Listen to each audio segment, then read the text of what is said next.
जखर्या अध्याय 5। मी पुन्हा डोळे वर करून पाहिले तो पहा, एक उडता पट दृष्टीस पडला।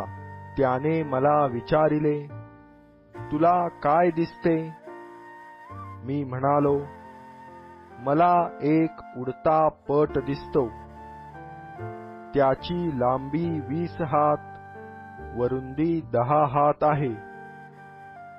तो मला म्हणाला, या सर्व देशाला प्राप्त होणारा शाप तो हा पट आहे। चोरी करणाऱ्या सर्वांस या लेखानुसार एका बाजूने घालवितील व खोटी शपथ वाहणाऱ्या सर्वांस या लेखानुसार दुसऱ्या बाजूने घालवितील। सेनाधीश परमेश्वर म्हणतो, मी हा पट चालविला आहे। तो चोराच्या घरात व माझ्या नामाची खोटी शपथ घेणाऱ्याच्या घरात शिरेल।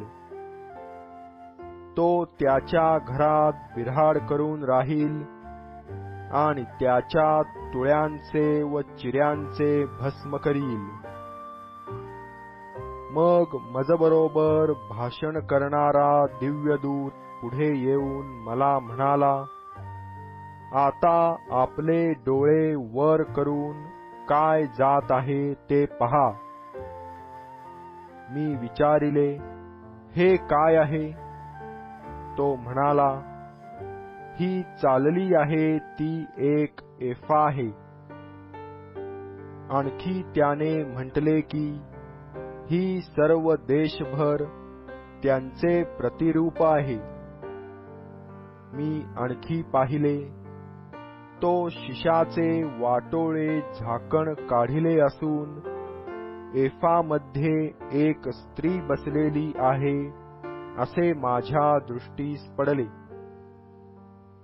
मग तो म्हणाला, ही स्त्री दुष्टता आहे। तेव्हा त्याने तिला एफामध्ये कोंबून तोंडावर शिशाचे वाटोळे झाकण बसविले। मग मी डोळे वर करून पाहिले तो पहा, 2 स्त्रिया निघाल्या। त्यांच्या पंखात वारा भरला होता।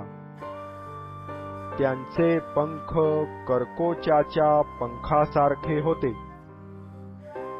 त्यांनी ती एफा उचलून आकाश व पृथ्वी यांच्या मधल्या मार्गाने नेली।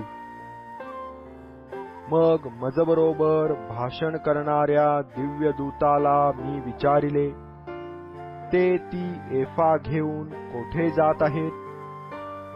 तो मला म्हणाला, शिनार देशात तिच्यासाठी घर बांधावे म्हणून ती ते नेत आहेत।